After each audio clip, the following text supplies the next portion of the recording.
राधे राधे मित्रों। इस चैनल में आपका स्वागत है। मैं आज आपके लिए बहुत ही सुंदर कथा लाया हूँ। आनंदित रहने की कला। एक राजा बहुत दिनों से विचार कर रहा था कि वह राजपाट छोड़कर आध्यात्म यानी ईश्वर की खोज में समय लगाए। राजा ने इस बारे में बहुत सोचा और फिर अपने गुरु को अपनी समस्याएं बताते हुए कहा कि उसे राज्य का कोई योग्य वारिस नहीं मिल पाया है। राजा का बच्चा छोटा है, इसलिए वह राजा बनने के योग्य नहीं है। जब भी उसे उसे कोई पात्र इंसान मिलेगा जिसमें राज्य संभालने के सारे गुण हो, तो वह राजपाट छोड़कर शेष जीवन अध्यात्म के लिए समर्पित कर देगा। गुरु ने कहा, राज्य की बागडोर मेरे हाथों में क्यों नहीं दे देते?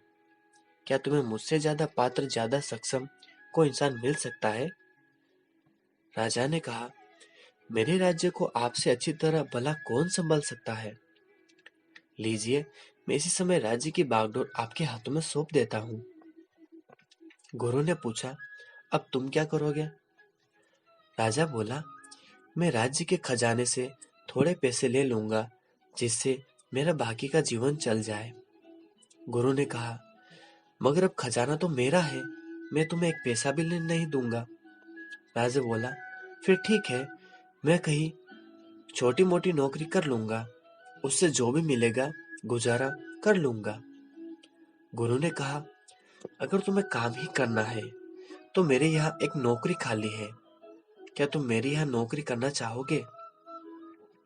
राजा बोला, कोई भी नौकरी हो, मैं करने को तैयार हूँ। गुरु ने कहा, मेरे यहाँ राजा की नौकरी खाली है, मैं चाहता हूँ कि तुम मेरे लिए यह नौकरी करो और हर महीने राज्य के खजाने से अपनी तनख्वाह लेते रहना। एक वर्ष बाद गुरु ने वापस लौटकर देखा कि राजा बहुत खुश था। अब तो दोनों ही काम हो रहे थे। जिस अध्यात्म के लिए राजपाट छोड़ना चाहता था वह भी चल रहा था और राज्य संभालने का काम भी अच्छी तरह चल रहा था। अब उसे कोई चिंता नहीं थी। इस कहानी से समझ में आया कि वास्तव में क्या परिवर्तन हुआ। कुछ भी तो नहीं।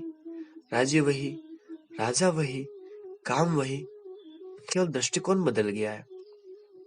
इसी तरह हम भी जीवन में अपना दृष्टिकोण बदले, मालिक बनकर नहीं बल्कि यह सोचकर सारे कार्य करें कि मैं ईश्वर की नौकरी कर रहा हूँ। अब ईश्वर ही जाने।